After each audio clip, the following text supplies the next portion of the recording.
नमस्कार, सेहत से जुड़े हमारे खास कार्यक्रम हेल्थ गुरु में स्वागत है आप सभी का। मैं हूं आपके साथ ज्योति सिंह।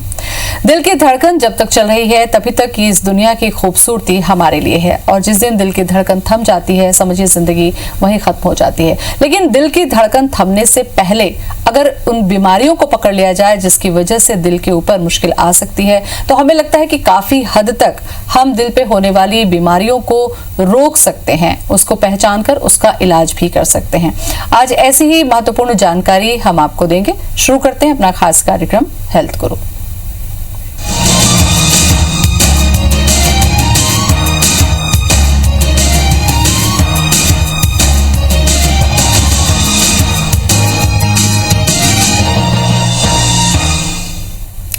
हमारे इतने बड़े शरीर में दिल बहुत छोटा सा होता है, लेकिन इसकी भूमिका बहुत महत्वपूर्ण होती है, क्योंकि दिल अगर थोड़ा भी अस्वस्थ होता है तो पूरे शरीर पर इसका असर पड़ता है। और अपने आप में जो दिल है उससे जुड़ी जो मांसपेशियां हैं, जो वॉल्व हैं या उसका फंक्शन है, उस पर किसी भी तरीके से अगर प्रॉब्लम आती है तो इसके सिम्टम्स किस तरीके से हो सकते हैं, क्या इसका ट्रीटमेंट है, आज मेडिकल साइंस पे इस पर जानकारी देने के लिए हमारे साथ खास मेहमान मौजूद हैं। NHMMI Narayana super speciality hospital के कार्डियोलॉजी विभाग और उनकी टीम के द्वारा हम आपको बता दें कि एक महत्वपूर्ण भूमिका भी अदा की गई। 82 वर्षीय जो बुजुर्ग महिला थी, उनका ट्रीटमेंट किया गया टेवर के माध्यम से। तो ये क्या चीज है ये बताएंगे। हमारे साथ में है वरिष्ठ हृदय रोग सलाहकार डॉक्टर सुमंत शेखर पाढ़ी। डॉक्टर साहब बहुत बहुत स्वागत है आपका। एक तो बहुत बड़ी अहम उपलब्धि थी जो टेवर के माध्यम से 82 वर्ष की जो महिला थी जिनका ये इलाज किया गया। मुझे लगता है शुरुआत आज हम यहीं से करें, क्योंकि दिल से जुड़ी जो सामान्य बीमारी है, जो प्रिकॉशन है, उस पर तो हम चर्चा ही करेंगे, लेकिन ये जो टेवर वर्ड है ये बड़ा नया है। ये क्या कुछ खास टेक्निक थी जो खास बीमारी पर आप लोगों ने अप्लाई की? टेवर एक्चुअली एक प्रोसीजर होता है जिसमें जैसा हार्ट का जो सबसे बड़ा धमनी होता है जिसको आउटा बोलते हैं, तो वो जब हार्ट से क्या करता है, ब्लड पंप करके बाहर भेजता है और ऑल ओवर बॉडी जाता है। तो जब ये छाती के नीचे से जाता है जो थोरासिक आउटा बोलते हैं, वहाँ कभी कभी वो जो आउटा है जो फुगारा जैसा फूल जाता है और कंप्रेस करता है, और कभी कभी वो फट भी जाता है। तो जैसे भी वो आटा फट जाता है, ब्लड का बॉडी का जितना जो ब्लड है वो छेदा से बाहर निकलना शुरू करता है और जानलेवा प्रॉब्लम क्रिएट करता है। तो ये एक बहुत सांघातिक प्रॉब्लम है, जानलेवा प्रॉब्लम है। ठीक टाइम पे उसको अगर अप्रोप्रिएट ट्रीटमेंट ना मिले तो 100% मोर्टालिटी होता है उसमें। तो ये जो हम लोग केस किए थे उसमें एक्चुअली एक 82 ईयर ओल्ड लेडी थी जो बहुत दिनों से उनको ब्लड प्रेशर था, उम्रदार थे, बहुत लीन एंड थीन थे। उनका वैसा ही हुआ था कि जो थोरासिक आउटा होता है वो फट के लेफ़्ट लंग में ब्लीड कर रहा था। तो जो ब्लड है हार्ट से निकल के आउटा के थ्रू से लंग्स में जाके मुंह से निकल रहा था वो। तो वो प्रेजेंट किया था हेमोप्टिसिस करके। तो जब इन्वेस्टिगेट किया तो हमको पता ये बीमारी का प्रॉब्लम पता चला। तो उसको एक स्टेंट ग्राफ्ट आता है। स्टेंट ग्राफ्ट बेसिकली एक ट्यूब जैसा स्ट्रक्चर रहता है, कपड़े का ट्यूब बोल सकते हैं, जो एक मेटल का जालीदार ट्यूब से बंधा होता है और जो कपड़े का लेयर अंदर रहता है। तो उसको जांघ से लेके उसको परक्यूटेनियस मेथड में जाके उसको उस जगह पे हम लोग इंस्टॉल किए थे, सो दैट वो जो फुगारा जो है वो भी सील हो गया था और जो छेद हो गया वो भी बंद हो गया था। तो ये प्रोसीजर जो है वो 86 ईयर ओल्ड लेडी का 82 ईयर ओल्ड लेडी का था, जो छत्तीसगढ़ का सबसे ओल्डेस्ट बुजुर्ग लेडी है जिसको प्रोसीजर किया गया था। बिल्कुल, चलिए बहुत खुशी की बात है और आप सबको बहुत बहुत बधाई कि ऐसी बीमारी से किसी महिला को निजात मिला। इसका मतलब यह है कि मेडिकल साइंस में NHMMI में ये फैसिलिटी उपलब्ध है। डॉक्टर साहब, जब हम आउटा की बात करते हैं, चूंकि दिल से जुड़ी जो मुख्य नली है जिसके जरिए ब्लड जो है पूरे शरीर में जा रहा है, इसका मतलब यह है कि वो भी दिल से ही जुड़ा है। क्या ये जो प्रॉब्लम इस लेडी में थी, ऐसी प्रॉब्लम आमतौर पर क्या व्यक्तियों में होती है या रेयर ऑफ द रेयर ऐसे मामले होते हैं? हाँ, इसको हम रेयर तो नहीं बोलेंगे, हाँ अनकॉमन डिजीज रहता है। थोड़ा सा बुजुर्ग में, ओल्ड एज पेशेंट में ज़्यादा होता है, लॉन्ग स्टैंडिंग हाइपरटेंसिव पेशेंट में होता है। कभी कभी कुछ यंगर ग्रुप में जो कुछ कंजेनिटल डिजीज़ रहने से, जैसा मार्फन सिंड्रोम में कभी कभी होता है कि एक इन्फ्लामेशन रहता है, आउटाइटिस में होता है। तो ये एक रिलेटिवली अनकॉमन डिजीज़ है और ओल्ड एज में थोड़ा सा ज़्यादा पाया जाता है ये। जी, ये तो बीमारी ओल्ड एज में पाई जाती है डॉक्टर साहब, लेकिन अगर हम हार्ट डिजीज को देखें तो आज बहुत कॉमन हो चुका है, दिल से जुड़ी जो तकलीफें हैं वो कॉमन हो रही हैं। इसके पीछे आपको लगता है कि आज जो जनरेशन आ रही है, आज जो यंग पीढ़ी हमारे सामने आ रही है, उनको हम अवेयर कर दें कि आने वाले समय में उनको दिल से जुड़ी बीमारी ना हो, तो क्या करना चाहिए उन्हें उसके लिहाज से शुरुआत में? देखिए, हार्ट का जो बीमारी होता है मोस्ट कॉमनली हम ये समझते हैं कि वो अटैक रिलेटेड इशू रहता है करके, तो अभी हम उसी के ऊपर चर्चा करते हैं। डेफिनेटली इंडिया में हम लोगों का जो हार्ट अटैक का इंसिडेंस है ग्रेजुअली बढ़ता जा रहा है, और इंडियंस जो होते हैं वेस्टर्न कंट्री से 10 साल पहले उनको अटैक होता है, वो जल्दी उनको अटैक होता है। कुछ हद तक जेनेटिक उसमें इन्वॉल्व रहता है, बट सबसे बड़ा प्रॉब्लम जो है हमारा जो लाइफस्टाइल है उसमें बहुत ज़्यादा एक बड़ा फैक्टर है। जंक फूड्स है, हाई कैलोरी डाइट्स है, लैक ऑफ एक्टिविटी और एक्सरसाइज है, उसके साथ साथ बैड हैबिट्स लाइक स्मोकिंग है, अल्कोहल है, ये सब डेफिनेटली नुकसान करता है। और एक इम्पॉर्टेंट चीज़ है वो एक जो है कि आपका lack of adequate appropriate sleep भी जो होता है वो बहुत सारे चीज़ों को अफेक्ट करता है। हाँ, हार्ट अटैक को प्रेसिपिटेट करने में भी वो एक बहुत बड़ा फैक्टर रखता है। डॉक्टर साहब, ये तो वो कारण है जो हमारी लाइफस्टाइल में हमने अनदेखी की है और आगे चलकर एक हार्ट डिजीज के रूप में हो सकता है। लेकिन कई बार हमने ये भी देखा है कि हमें कभी भी कुछ पता भी नहीं था कि हमें कुछ हुआ है, और अचानक से हम ये देखते हैं कि किसी भी फला व्यक्ति को हार्ट अटैक हुआ और कई बार तो उसकी डेथ भी हो जाती है। तो क्या ये पता नहीं चल पाता कि हार्ट अटैक जैसी कंडीशन में कोई पेशेंट जाने वाला है और उसे कोई सिम्टम ही ना हो? देखिए, इसलिए इसको मेडिकल साइंस बोलते हैं। चीज़ें बहुत परफेक्ट नहीं होता है मेडिकल साइंस में, लेकिन हाँ, एवरेजली अगर आप देखा जाए, अगर जो हाई रिस्क पेशेंट्स रहते हैं, जिनका डायबिटिक है, ब्लड प्रेशर है, उनको लॉन्ग स्टैंडिंग फैमिली हिस्ट्री है, इन लोगों को हार्ट अटैक टाइप का प्रॉब्लम होने का संभावना ज़्यादा रहता है। तो उनको थोड़ा सा प्रिकॉशन लेना है और रूटीन इन्वेस्टिगेशन बीच बीच में करते रहना है। कुछ ग्रुप रहते हैं जिनको ये सब रिस्क फैक्टर नहीं होने के बावजूद कुछ प्रॉब्लम होता है, जिसको हम अनफॉर्चुनेटली कोई ऐसा मेडिकल साइंस अभी नहीं बना है जिसको हम प्रेडिक्ट कर सकते हैं। बट मेजॉरिटी ऑफ केसेस में it is a relatively predictable disease. ये बीच बीच में अगर इन्वेस्टिगेट करते रहें, अपना ध्यान का स्वास्थ्य का ख्याल रखें, तो इसमें इसे बचा जा सकता है। बिल्कुल, बचाव के लिए भी मैं आपसे आगे पूछूंगी, लेकिन यहाँ पर एक चीज जो कॉमन होती है, एक तो हाई ब्लड प्रेशर और दूसरा शुगर, क्या ये दोनों जिम्मेदार होते हैं आगे चल के हार्ट को बीमार करने के लिए, हार्ट में अटैक होने के लिए? हाँ, जो मेजर रिस्क फैक्टर आता है हार्ट अटैक के लिए, डायबिटिक और ब्लड प्रेशर, ये दोनों एक मेजर रिस्क फैक्टर है, अलॉन्ग विथ स्मोकिंग है और फैमिली हिस्ट्री है और एज।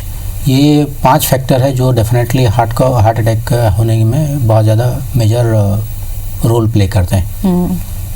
तो शुगर की बीमारी क्यों इतनी खतरनाक हो सकती है, और क्या शुगर है तो हार्ट डिजीज हो सकती है, या हार्ट डिजीज है इसलिए शुगर हो सकता है? इसको लेकर भी बहुत सारे भ्रम लोगों के मन में है। डायबिटीज, बीपी और हार्ट डिजीज, लोगों को अगर शुगर हो जाए तो उन्हें लगता है कि हमें ब्लड में ही तो शक्कर की मात्रा बढ़ गई है, शुगर हो गया है, इसका हमारे दूसरे शरीर पर असर नहीं होगा। और कई बार हमने देखा है कि वो इसको बड़े हल्के में लेकर चलते हैं। तो मुझे लगता है कि ये जरूर बताइए कि इसका दिल से कैसा कनेक्शन है? ये जो डायबिटीज़ एक बीमारी है जो आपका पैर से नाखून से लेके बाल तक हर ऑर्गन को इन्वॉल्व करता है, और सबसे ज़्यादा जो डैमेजिंग होता है ब्रेन, हार्ट और किडनी के ऊपर रहता है उनका। और हार्ट अटैक पेशेंट को, डायबिटिक पेशेंट को हार्ट अटैक ज़्यादा होता है। अगेन साइलेंट अटैक भी डायबिटिक पेशेंट में ऑलमोस्ट 45% केसेस में होता है। तो जो भी आदमी को डायबिटीज़ है उसको लाइटली ना लें, बहुत वो ज़रूरी है। दूसरी बात है कि ये डायबिटीज़ है और ब्लड प्रेशर भी है, ये दोनों दिमाग जैसा काम करते हैं। धीरे धीरे कुछ नुकसान हर पल हर क्षण करते रहते हैं, और आपको जब पता चलता है कि जो साइड इफ़ेक्ट जो प्रॉब्लम क्रिएट करते हैं, तब तक आपके पास कुछ करने जैसा होता नहीं है। आइदर स्ट्रोक लेके या पैरालिसिस लेके या अटैक लेके आते हैं और किडनी डैमेज होके आते हैं। तो डायबिटिक पेशेंट को अपना ख्याल बहुत रखना ज़रूरी है। शुगर को स्ट्रिक्टली कंट्रोल करके रखना बहुत ज़रूरी है। बहुत सारे लोगों को रहता है कि चलो डायबिटिक है तो मैं डायबिटिक हूँ, 200 शुगर मेरे लिए नॉर्मल है। वो एक गलत धारणा है। 180, 100, 200 शुगर जो है वो भी नुकसान करता है, वो नॉर्मल नहीं है। उसको भी आपको कंट्रोल में रखना बहुत ज़रूरी है। और हार्ट अटैक, एक पेशेंट को अगर डायबिटीज़ हुआ है तो हम उनको मान के चलते हैं कि वो पेशेंट को पहले एक बार अटैक हो चुका है। अच्छा। उसका क्या मतलब है कि मान लीजिए एक पेशेंट को अटैक एक बार हुआ है, उसको दोबारा हार्ट अटैक होने का या हार्ट फेलियर होने का जितना संभावना रहता है, एक डायबिटिक पेशेंट को पहले हार्ट का कोई दिक्कत नहीं होने से भी उतना संभावना रहता है। तो एक डायबिटिक पेशेंट को पर्टिकुलरली हार्ट के तरफ से और ब्रेन के तरफ से बहुत ख्याल रखना जरूरी है। डायबिटीज को स्ट्रिक्टली कंट्रोल करना जरूरी है। बिल्कुल। और ब्लड प्रेशर के लिए जैसा कि आपने बताया डॉक्टर साहब के रिस्क फैक्टर्स होते हैं। अगर आपके परिवार में किसी को है और आपको एक एज में आके ब्लड प्रेशर डायग्नोस हो रहा है, ऐसे में अब आपको कितना अलर्ट होकर अपनी लाइफ स्टाइल, अपना खान पान और जांच, इन तीनों पर काम करना चाहिए ताकि आगे चलकर गंभीर बीमारी ना हो? देखिए 90% केसेस में जो ब्लड प्रेशर रहता है वो एसेंशियल हाइपरटेंशन बोलते हैं उसको, कोई कारण नहीं होता है जी। और यूजुअली फैमिली में लोगों को होता है इसको। शुगर की तरफ जैसे आपका जब बीपी भी बढ़ा के रहता है, आप जब तक चेक नहीं करते पता नहीं चलता है। तो कोई भी आदमी जिसको फैमिली में ब्लड प्रेशर का शिकायत है तो उनको बीच बीच में महीने में 1 बार या 2 बार आपको ब्लड प्रेशर ज़रूर चेक कराते रहना है और देखते रहता है कि हाँ आपका बीपी का कंट्रोल में है या नहीं है करके। डॉक्टर साहब, जांच का जो महत्व है शुगर और ब्लड प्रेशर के लिए आपने बताया, हार्ट डिजीज को लेकर क्या कुछ ऐसी जांच है जो एक स्वस्थ व्यक्ति भी करा सकता है, या कुछ ऐसे सिम्टम आ रहे हैं तो वो करा के निश्चिंत हो सकता है कि कुछ आगे गंभीर समस्या तो नहीं होगी? देखिए रूटीन इन्वेस्टिगेशन जो होता है, हर आदमी जो अराउंड 40 ईयर ऑफ एज से क्रॉस करते हैं या 30 ईयर ऑफ एज हैं जिनको रिस्क फैक्टर्स है, जैसा फैमिली में है या डायबिटीज़ है, ब्लड प्रेशर है, बीच बीच में कुछ इन्वेस्टिगेशन करते रहना पड़ेगा। जैसा बीपी का है, शुगर का चेकअप करते रहना है। अगर कुछ भी डाउट है, साल में एटलीस्ट 1 बार ट्रेडमिल टेस्ट जिसको बोलते हैं, TMT टेस्ट करते रहना है। तो ये सब एक रूटीन बेसिस में करते रहने से आपको चीज़ों को अर्ली पकड़ में आता है। और बीच बीच में कोलेस्ट्रॉल भी ऐसा 3 महीने 6 महीने में 1 बार कोलेस्ट्रॉल करते रहना है। अगर नॉर्मल है तो 6 महीने में 1 साल में 1 बार करना ज़रूरी है। अगर अबनॉर्मल है 3 महीने 6 महीने में आप टेस्ट करके उसको पहले से पकड़ के उसको पहले से ट्रीटमेंट करके आप उसका रिस्क, उसका कॉम्प्लिकेशन को रोक सकते हैं। बिल्कुल। NHMMI की अगर हम बात करें डॉक्टर साहब, जैसे टेवर जैसा टेक्नोलॉजी यहाँ पर ट्रीटमेंट का है, आपको लगता है कि दिल से जुड़ी जो बीमारियां हैं वो कितने प्रकार की हो सकती हैं और उसकी जो जांच है, उसका जो इलाज है, क्या वो संभव है? एक ही हॉस्पिटल में तमाम सुविधा मौजूद होती है? हाँ, देखिए दिल का जो बीमारी है, ऐसा नहीं है कि हार्ट अटैक एक ही बीमारी होता है, इवन बच्चों को भी बीमारी रहता है। अगर 1,000 बच्चे अगर कई हॉस्पिटल में पैदा हो रहे हैं, कोई जगह पे पैदा हो रहे हैं, उसको 8 से 10 बच्चों को भी हार्ट का बीमारी रहता है, जिसको कंजेनिटल हार्ट डिजीज बोलते हैं। तो हार्ट डिजीज जो है एक स्पेक्ट्रम होता है, जो बच्चों से लेके बूढ़ों तक, ऑक्टाजेरियंस, सेंचुरियंस को भी होता है। हाँ, जो हॉस्पिटल्स होता है और हार्ट का बीमारी का जो ट्रीटमेंट होता है, ये एक टाइप का टीम वर्क होता है जी। जो कार्डियोलॉजिस्ट को लेके, कार्डियक सर्जरी को लेके, आपका जो कार्डियक एनेस्थेसिस्ट रहते हैं, इंटेंसिविस्ट रहते हैं, सभी एक, it is a team work, it is not a single work. जैसा बच्चों का कंजेनिटल हार्ट डिजीज़ में मेजॉरिटी 70% केसेस में सर्जरी में ही काम होता है। 20 to 30% केसेस में हाँ कार्डियोलॉजिस्ट डिवाइस ये करके या बैलून वाल्वोप्लास्टी करके छेद को बंद करके या छेद करने का वो काम करते हैं। ओल्डर एज ग्रुप में जैसा बाईपास हुआ या एंजियोप्लास्टी हुआ, उस मेजॉरिटी ऑफ 60% केसेस कार्डियोलॉजिस्ट काम करता है और 40% केसेस सर्जन का काम करता है।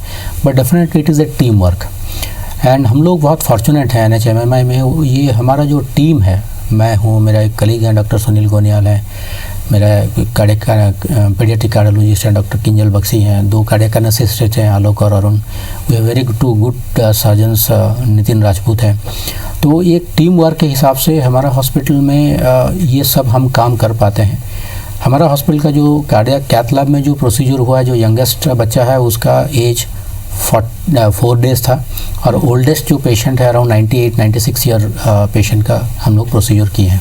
एक बार अगर इलाज हो गया, मान लीजिए हार्ट में स्टंट लग गया है, सर्जरी हो गई है या जो भी ट्रीटमेंट चलता है हार्ट से जुड़ी तकलीफों में, उसके बाद जो किसी भी मरीज की जो लाइफस्टाइल है, उसमें क्या पहले से ज्यादा ध्यान देने की जरूरत होती है या एक बार ट्रीटमेंट हो गया तो मरीज पूरी तरीके से फिट हो गया?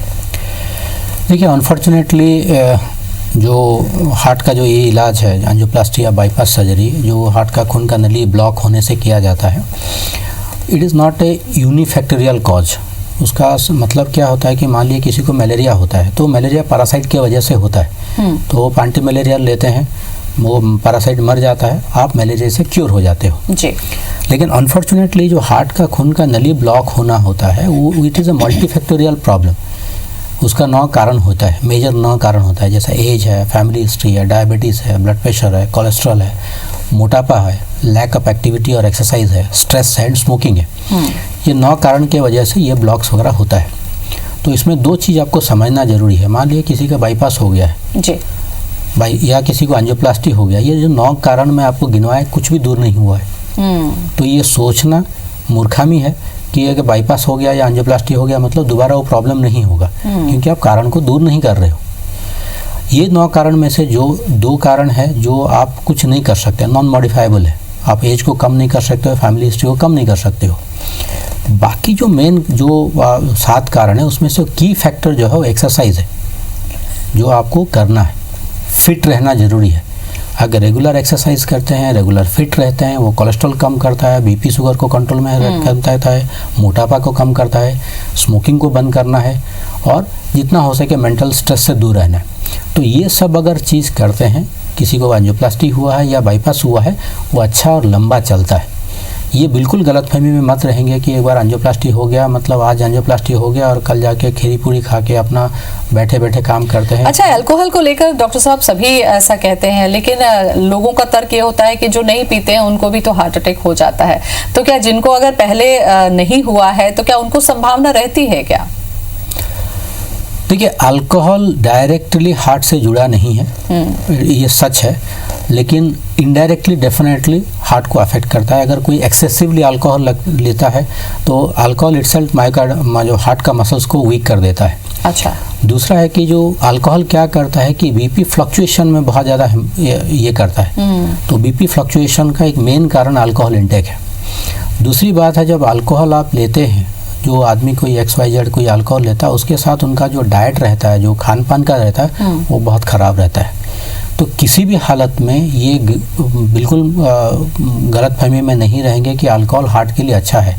यस, एक टाइप का रेड वाइन होता है जो मॉडरेशन में डेफिनेटली हेल्प करता है, लेकिन मोस्ट ऑफ द टाइम लोग वो उसको यूज़ नहीं करते हैं, दूसरा चीज़ यूज़ करते हैं।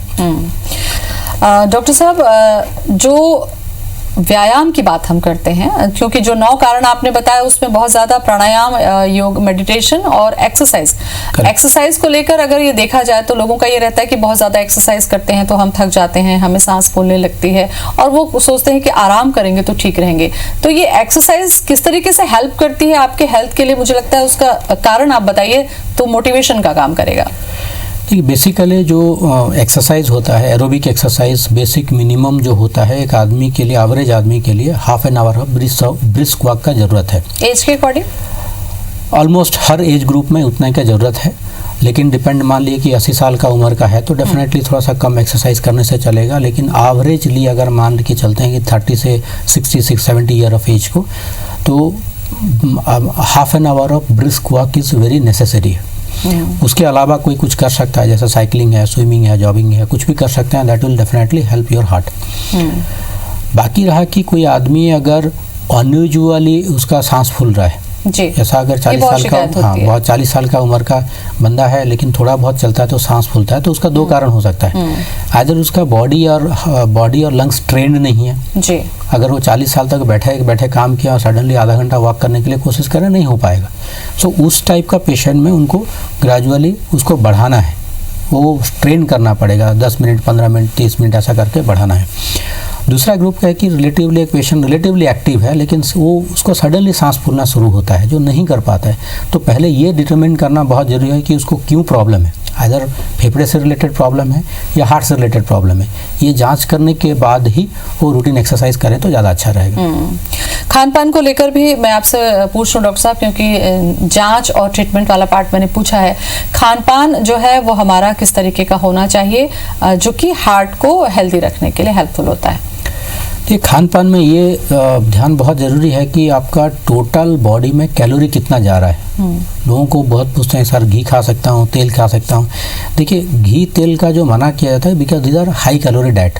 सबसे बड़ा प्रॉब्लम क्या होता है कि आप जितना खाना खाते हैं उसमें अगर मान लीजिए कि 100 किलो कैलोरी बनता है और आपका जो टोटल दिन भर में जितना काम करते हैं उसमें 80 किलो कैलोरी खर्चा होता है, तो बाकी 20 का होगा क्या? वो कैलोरी जो अकुमुलेट होता है वो नुकसान करता है जी।